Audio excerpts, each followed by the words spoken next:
dental chair manufacturers. They're pretty much all like us. They've got 3 different options. And so you're looking at well over 60 different models. So if that's a little confusing to you, obviously it's going to be confusing to this guy. And there's a lot more to that than just that. But for a minute, let's just look at that, what that amounts to.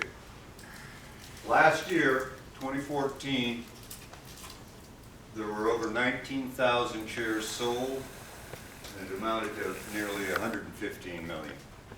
Now that sounds like great money to start with, but I want you to understand those chairs, that chair right there, base price is $7,800 retail, and the vast majority out there are considerably more than that. So what that tells me is that we're selling, as an industry, we're selling those dentists the bottom end chairs. And there's absolutely no reason for that.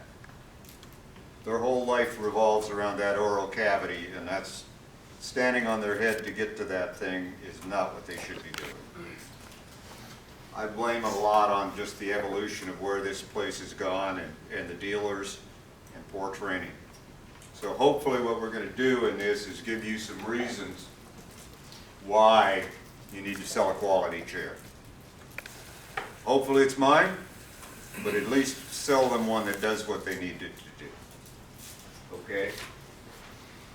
To me, that's huge. If you know how to sell seating and positioning, you're going to sell chairs, and it's not going to be based on price. Next time you're in one of your accounts, just poke your head in an operatory. Look. You'll see some of the most god-awful positions you've ever seen. And it's no wonder why so many dentists leave the profession early because of health problems. I mean, they'll be over like this, they'll be everything else. If they're going to do that, for Christ's sake, just get a lawn chair. If they're going to accommodate the chair all day long, why? This was, now I'd say that was obviously before my time, but not far, because I've actually had dentistry done on me in one of those systems. Notice that, it's basically a barber chair, had the surgical headrest, sat them down there, sat up, armrest. Notice the cuspidor. SS White. Yeah. And if they were fancy, they had the heated water syringe back then, and a water-powered saliva ejector. Those trays were wonderful. You could use those for chocolate, and it was milk glass, and I've had dozens of them at one time. I think they've all disappeared over time. With that belt-driven motor, when you had a prep done with that, you knew it, because it'd almost vibrate you right out of the chair. Okay, 125,000 maximum speed. Obviously, that was not production-style dentistry. If the guy had a couple ops, he was lucky, and typically it was he and his wife, and she worked the front desk. So that was it. About 8x8 rooms was the reason I never became a dentist, because I told people if I had to spend day after day for 6 months working in an 8x8 room with no windows, you'd shoot me. So 53, along comes the board and handpiece, air rotor. Suddenly you had a handpiece that had cut at 200,000. But at 200,000, what happened? You had all that heat, and you could literally kill the pulp. So now we add water cooling. Great idea. Except that cuspidor or that water-powered saliva ejector isn't going to handle it anymore. Suddenly we've got to have high volume evacuation. We've got to have high volume evacuation. We've got to have somebody to use it. We've got to have somebody to use it. We've got to figure out how to get that oral cavity down low enough so that they can use it.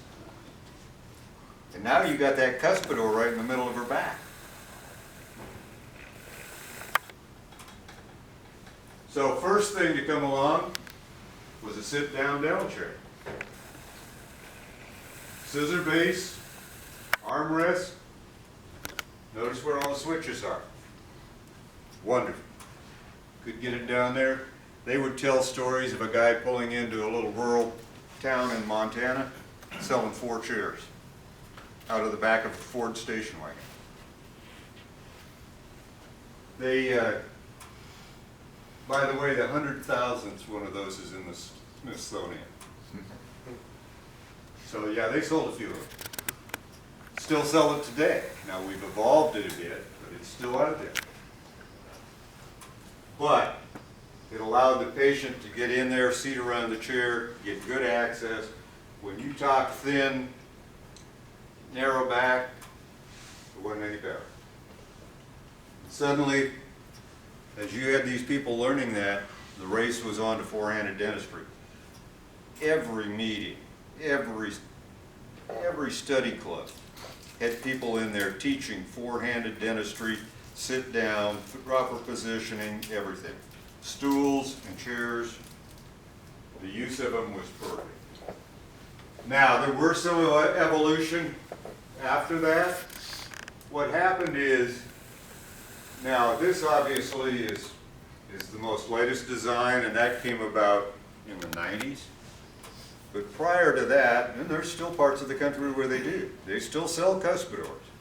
The Northeast, Hawaii, I had Hawaii, it was part of my territory for the longest time, and you basically, if you didn't put a cuspidor on there, you weren't going to sell a unit over there. So, when you think about that, that's all stuck off to the side of the chair. Well, that scissor base wouldn't handle that. And heavier patients didn't help. But all that side load and those scissor base, they started to wear out. So we pretty much went to hydraulics across the board, and that's all manufacturers. And there's some other advantages to hydraulics, but that's what I like to point out. I was over at the IDS in Cologne in March. They figured I needed something else to do. It's fascinating. Europe, for several reasons, still uses mechanical-based chairs and pedestal units. Part of it is their evacuation's completely different than ours. And in fact, the U.S. is pretty much a unique market. The closest approximation to the type of dentistry we do here is Australia. The rest of the world practices completely differently. Some of it's from the way they do dentistry, some of it's from the way they get paid for it, and some of it's the back. I just bring that up because periodically somebody will try and bring one of those European units over here and say, hey, we've got the greatest thing since bread was invented, but I don't see it happening. Okay, enough of the history. Let's go back again and look at that. All those clinicians of the 70s and 80s, you don't see them anymore. You don't see anything. Back during that time too, if you went into a dealership, a Shine, a Patterson, even a Benco, those managers had started on the belly-to-belly sales. They'd been out there, hell, half of them had stocked shelves, merchandise. They knew it front to back. So when those young salespeople came in, they were able to tell them, this is what you need to know. They stayed on top of it.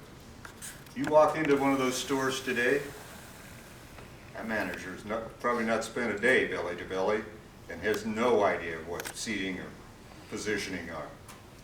Hell, they probably came from computers or some other area. So you don't have that. 3/4 of the manufacturer's reps don't know their own product, let alone anything else. So what happens is, where do you think these guys get their knowledge about seating? Where does a dentist get his knowledge about seating and positioning? It's not in a dental school. Dental schools are designed for a teaching facility. They bear no resemblance to an actual operatory. Okay, and they rarely get an assistant on top of that. So what happens is, you get these guys come out of school, they hire staff off the street, and now you've got the blind leading the blind. My point would be that it behooves you to learn those things. If you do that, then it's not going to be a matter of you getting in there and having something cheaper than somebody else. Because that's what it'll be if you just try and go sell it like that. And I'll guarantee you, you're in a pissing contest with a skunk, because people can always come up with something that's cheaper than what you've got. So what you need to do is focus on how it's used, why it's used, and how you can make their life better. Just my thought. I'm probably one of the most scatterbrained people you'll ever meet. And one of the things I was taught years ago that really was invaluable, you'll follow your finger when you're just talking about a complex product, starting from the bottom. So it doesn't matter, you can start from the top, but take your finger, follow it all the way through, and as you do, it'll keep you on track and their attention focused on it.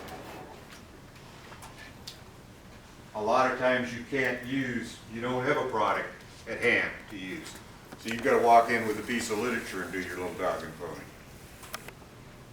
Take a highlighter, take a pen, go through that piece of literature, personalize it. If you put notes in there and write things on it, you've improved your chances 100% of him not throwing it in the first trash can when he walks out. Watch it, it is amazing. I mean, now you've made that something that's worthwhile for them to hang on to. And I think you make a point. Let's talk about stools for a minute. We made 3 stools. The Simplicity, the Generation, and that Ergo Shell. So I won't say good, but I'll say fair, better, and best.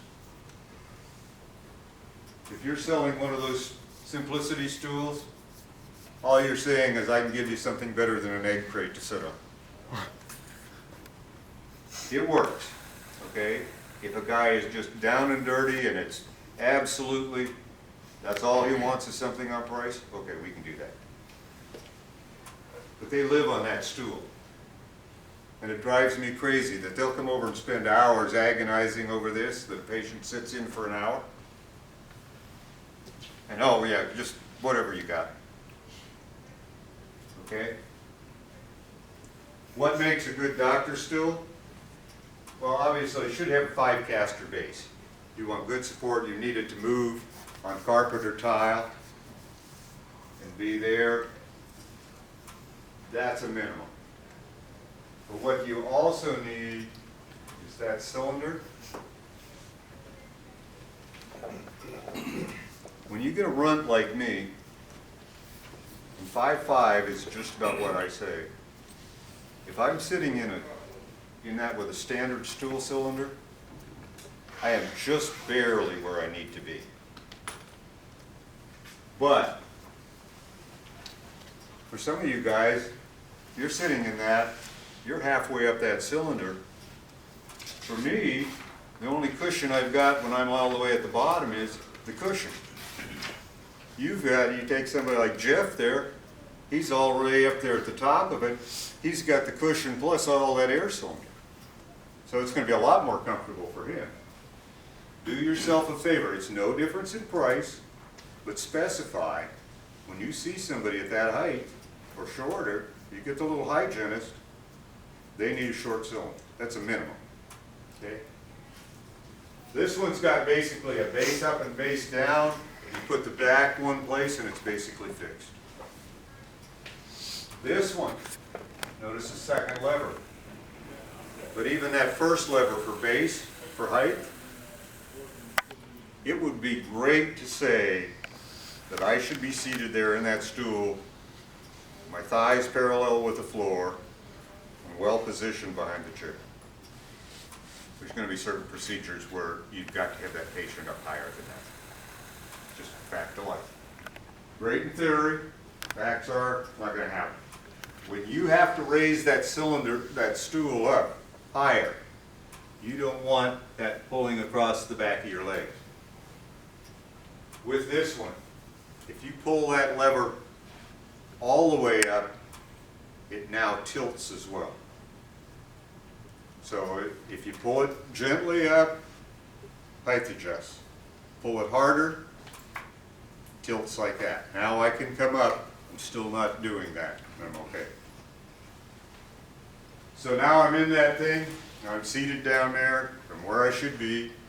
We've got the back all the way up where it needs to be. It's sitting there. Again, ideally, I'm seated back there with my back against that backrest. Reality is, sooner or later, I've got to do some dentistry and I'm going to be leaning forward, which means my spine's going to arch.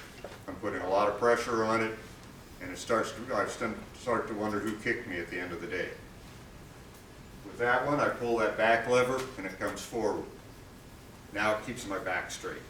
I may not be where I should be, but it's kept my back at least the way it should be. If you do that, I want you to show them how to do that and admonish them that when they get out, pull the lever and lean back in the stool first. I can't tell you the times I've been into an office 6 weeks, 6 months after, and there they are. They're sitting on the front third of that because they pulled that back. It's all the way against their butt and halfway up across that seat base. You would think if they've gone to school for 4 years, they would figure that out. Not necessarily. But explain it to them. Take the time to say, look, it's imperative that you do this. In fact, I'll turn to the assistant and say, you know, his whole focus is right here.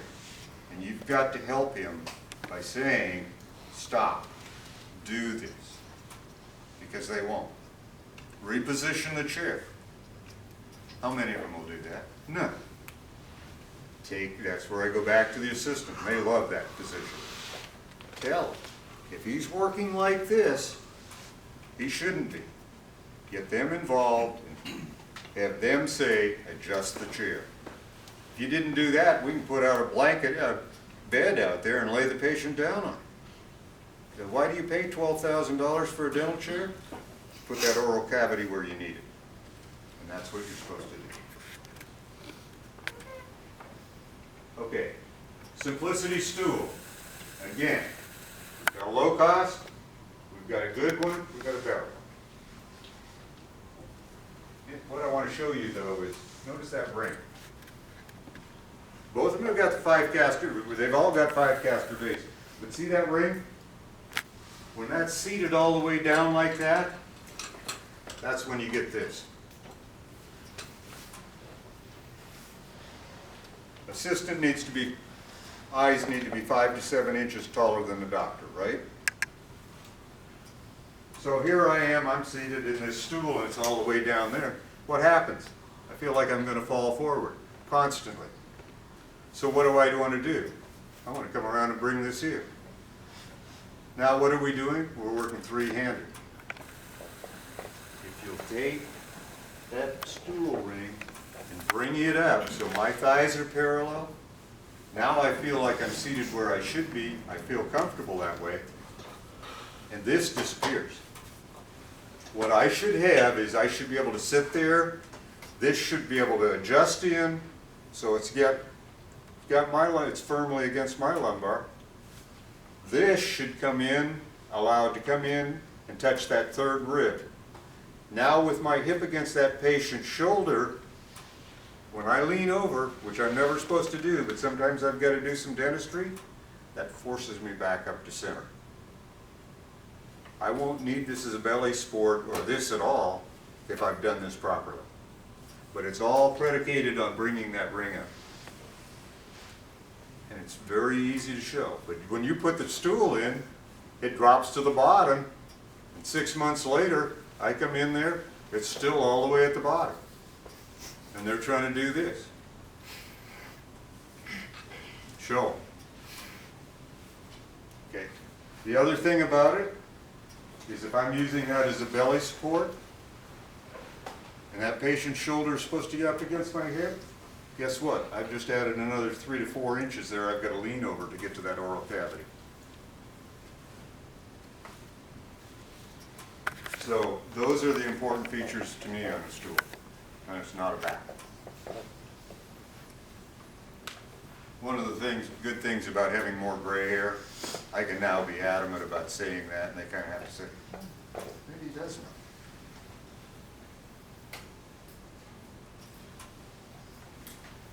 Again, years ago when I was in Montana, well before there was Las Vegas Institute or Seattle Study Club, there was Pankey. And there was an office up there outside of Billings, and hanging on his wall was this, and it stuck with me forever. Before you can sell me what you think I need, you must first convince me you can provide me with what I think I want. And that's why I have no problem with us showing an inexpensive stool. It's basic, yeah, it's low cost, but it's not what you really want. But if I can say, yeah, I can do that, but I don't think that's what you need, and at least I've got a fighting chance. Chairs. Like I say, the Denley's J chair, 58. The 100,000th one of them is in Smithsonian.